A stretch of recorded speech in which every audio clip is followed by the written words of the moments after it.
This is third floor. Ito naman yung mga tsinelas, sapatos. Pag nakapasyal kayo sa Donkey, try nyong mag-check, mamasyal, para maaliw kayo. Ito is Nike, Adidas sa 4,439. Sabi ko sa inyo may mga luxury din dito sa Donkey. Mga branded. Ito, pakita ko sa inyo. Ayan o. Coach na bag, 30,900. Marami din dito mga branded clothing, mga branded bags, luxury items. Kagaya niyan, Tory Burch, 52,690. Tsaka Prada na purse or wallet, around 79,800. Oo, Balenciaga, tsaka Gucci. Diba? Hindi lang siya makikita sa book off at sa thrift shop. Meron din dito sa Don Quixote. Kaso mas expensive dito sa Don Quixote. Pansin ko lang.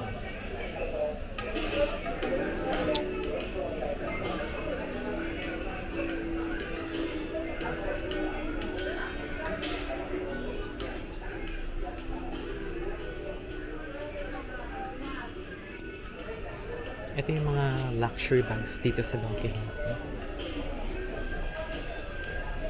Ito yung mga price naman, no? 33,990. Yung ganyang kaliit na bag. Coach. 28,000.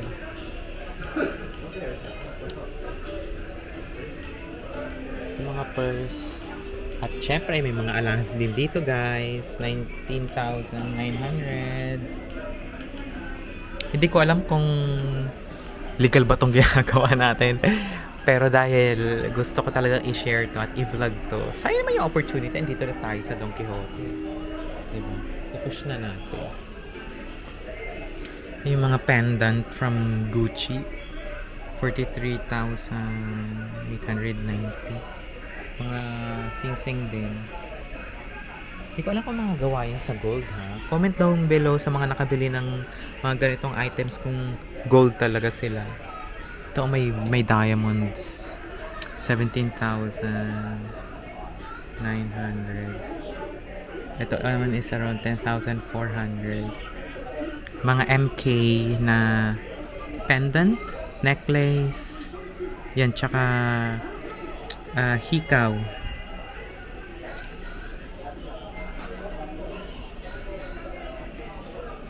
Tunay ba sila? Paki-comment naman. Please comment down below, ha, kung mga tunay sila. Pero wala naman fake kasi dito, di ba?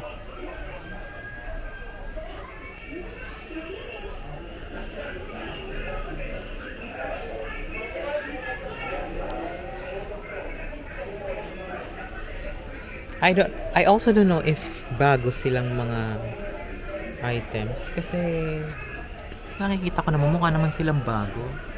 Ang price ng wallet dito sa Donkey is 22,990 for Coach. Kahit iba-ibang kulay siya. Ganun. Basta parehong design, iba-ibang kulay, parehong ng price. Yan o. MK. So, ang MK dito is around 38,390. Bags tsaka mga wallet din around 16,390.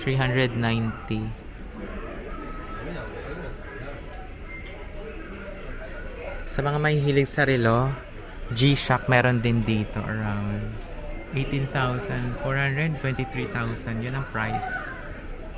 Yan o.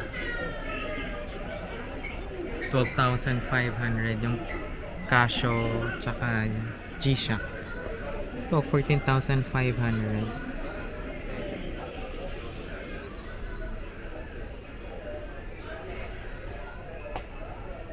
Meron din dito smartwatch, guys.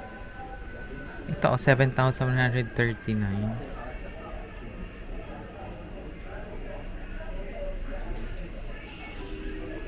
Ganyan yung smartwatch dito yung price.